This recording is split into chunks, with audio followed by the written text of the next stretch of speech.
오늘도 참 좋은 날이었습니다. 여러분에게 하나님의 은혜와 축복이 함께하기를 주의 이름으로 축원합니다. 오늘은 여호수아서 3장 9절로 17절 말씀을 본문으로 해서 함께 은혜를 나누려고 합니다. 요즘 젊은 사람들이 당뇨에 걸리는 일이 많아지면서 이 당뇨병에 대한 관심이 높아지는 것 같습니다. 당뇨병이라고 하는 거 한마디로 인슐린 저항성이 높아지면서 생기는 병이다, 그렇게 얘기를 하더라고요. 근데 이 당뇨병은 여러 가지 합병증이 무서운데 문제는 완치되지 않는다는 것입니다. 그래서 의사들은 합병증이 발생하지 않도록 혈당을 잘 조절하라고, 그렇게 하면서 당뇨와 친구가 되라, 이렇게 얘기를 하고 있습니다. 너무 조바심 갖거나 절망하지 말고 그럼 올바른 식사와 운동으로 수치를 조절하라 라고 하는 그런 말이겠죠. 그런데 이러한 당뇨를 대하는 자세는 삶의 여러 가지 문제들을 대하는 자세와 비슷한 것 같아서 제가 이 서두에 당뇨에 대한 얘기를 잠깐 했습니다. 문제는 뭐냐? 성격이 다르긴 하지만은 어떤 문제든 평안과 안정과 기쁨을 깨뜨리기 때문에 문제를 좋아하는 사람은 아무도 없습니다. 하지만 문제가 없는 삶도 또 없는 것 같습니다. 그러니 문제가 발생했을 때 낙심하고 절망할 것이 아니라 긍정적인 마음으로 문제를 해결할 방법을 찾는 것, 이것이 상당히 중요한 것 같습니다. 그런 문제 해결의 가장 좋은 방법이 무엇이겠습니까? 이스라엘 백성들을 볼 때에 가나안에 들어가야 하는데 요단강 때문에 막힌 이스라엘 자손의 상황을 중심으로 오늘 이 말씀을 같이 나누려고 하는데, 이 첫째는 여호수아는 문제를 앞두고 하나님께서 일하시기를 기다렸습니다. 하나님께서 일하신다라고 하는 거 얼마나 안정적입니까? 여러분, 이스라엘 자손은 여호수아의 지휘 아래 요단강 동편에 있는 아모리 왕 시온과 바산 왕 5개 군대를 차례대로 격파를 하고서는 어디에 도착하게 되느냐면 시딤에 도착하였습니다.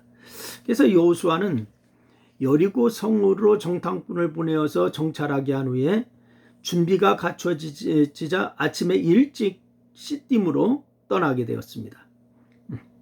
그런데 여리고 성으로 향하던 여호수아와 이스라엘 자손이 요단강으로 인해서 더 이상 진군을 하지 못하고 멈추어 서게 되죠. 언덕에 넘칠 정도로 물의 양이 많고 물살도 상당히 빨랐습니다. 그렇기 때문에 도저히 건널 수가 없었던 것입니다. 몇 명은 건너겠지만은 처자식과 많은 가축들이 있었기 때문에 바로 요단강을 건넌다는 거, 이거 불가능한 그러한 상황이었습니다. 하지만 여호수아는 낙심과 절망에 빠지지 않고 하나님께서 이 문제를 해결해 주실 것을 믿음으로 기대했습니다. 그래서 사흘 동안 하나님께서 이 상황에 대해서 무엇이라고 말씀하시는가, 이거 기다렸어요. 기도했다는 말이죠. 그래서 하나님을 믿는 사람이라면 여호수아가 그랬듯이 하나님께서 말씀하시며 일하실 때까지 잠잠히 기다려야 됩니다. 바로 그런데 여호수아는 기다리는 것만 아니라 하나님의 도우심을 구하면서 적극적으로 하나님께 잘 보이려고 그렇게 노력을 했습니다. 여러분도 하나님 앞에 잘 보일 수 있기를 바랍니다.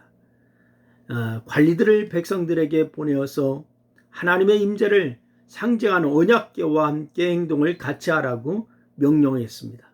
레위 사람 제사장들이 언약궤 매는 것을 보거든 있는 곳을 떠나서 그 뒤를 따르라고 그렇게 얘기했습니다. 그러면서 바로 이 여호수아는 하나님께서 내일 기이한 일들을 행하실 것이다 라고 이렇게 말씀합니다. 하나님께서 내일 기이한 일들을 행하실 것이다.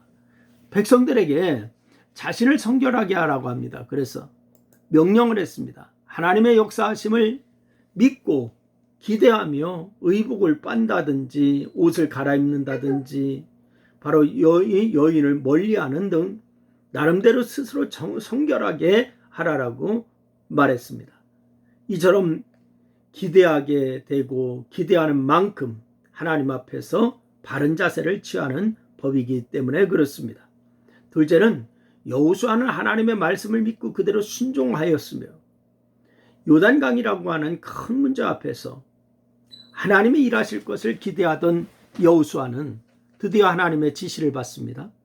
그런데 여호수아가 받은 지시는 뭐냐? 제사장들에게 언약궤를 메고 백성 앞에 건너게 하라. 이런 지시였습니다. 지금 문제가 무엇입니까? 여러분 잘 알다시피 요단강 물이 언덕에까지 넘칠 정도로 불어나서 도저히 건널 수가 없는 그런 상황이잖아요. 그런데 언약궤를 메고 요단강을 들어가라 라고 하니까 이건 아무리 생각해도 해결 방법이 아니지 않습니까? 제사장 의복을 갖춘 상태에서 그것도 혼자가 아닌 여럿이서 언약궤를 메고서 어깨에 메고 요단강에 들어가는 거 너무나 위험한 일일 뿐더러 문제 해결과 아무 상관이 없어 보입니다. 하지만 여호수아는 이때 어떡합니까? 상식이나 사람의 의견을 따르지 않고 오직 하나님을 신뢰하고 믿었습니다. 하나님께서 말씀하셨으니 그 말씀대로 행할 때에 기적이 일어나고 문제가 해결될 것이라고 하는 것을 믿은 거예요. 그래서 제사장들에게 하나님께서 말씀하신 대로 그대로 지시합니다. 가감하지 않습니다. 하나님이 말씀하신 그대로 지시했어요. 그랬더니 제사장들 역시 믿음으로 여호수아가 명령한 대로 언약궤를 메고 백성 앞에서 나아가서 요단강에 이르르는 물에 들어갔습니다. 여호수아가 보지 않은 큰 믿음을 보인 거예요. 바로 여호수아 못지않게 큰 믿음을 그렇게 보이고 지금까지 보지 못했지만은 경험하지 못했지만은 하나님이 말씀하시니까 그대로 행한 거예요. 그때 놀라운 일이 벌어지지 않습니까? 어떻게 되었습니까? 위로부터 흘러내리던 물이 그냥 그쳐버렸습니다. 매우 먼 곳에서 일어나 쌓이고 한쪽 물은 온전히 끊어져서 강 바닥이 그대로 드러나고 그래서 출애굽 직후에 홍해를 마른 땅으로 건넜던 것과 동일한 기적이 요단강에서 일어났습니다. 결국 이스라엘 자손은 그 마른 땅으로 건너므로 큰 문제를 해결하게 되었어요. 여러분 앞에 어떤 문제가 있습니까? 하나님께서 그 문제를 해결하실 수 있는 것을 굳게 믿으시기를 바랍니다. 그리고 하나님께서 기뻐하실 일을 하면서 하나님의 지시가 떨어질 때 내 생각을 버리고 온전히 순종하시기를 바랍니다. 그때 문제가 해결되는 놀라운 일을 경험하게 될 줄로 믿으시기를 바랍니다. 여러분 늘 주님과 더불어 이런 놀라운 역사를 이루기를 주의 이름으로 다시 한번 축원합니다. 기도하겠습니다. 하나님 아버지 고맙습니다.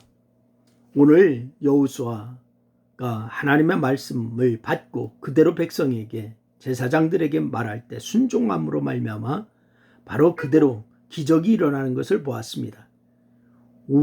저희들도 주의 말씀을 신뢰하는 믿음이 있게 하시고 그대로 순종하는 역사가 있게 하여 주옵소서. 예수님의 이름으로 기도드리옵나이다. 아멘. 감사합니다.